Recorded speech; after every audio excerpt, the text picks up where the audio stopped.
اهدنا الصراط المستقيم صراط الذين أنعمت عليهم غير المغضوب عليهم ولا الضالين.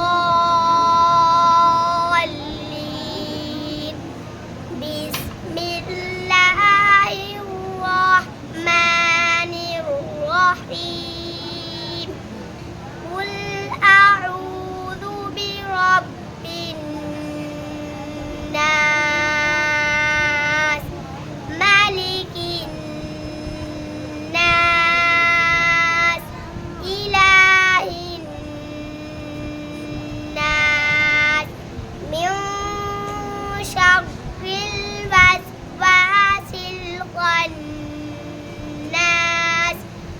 الذي يوسوس في صدور الناس من الجنة والناس. صدق الله العظيم.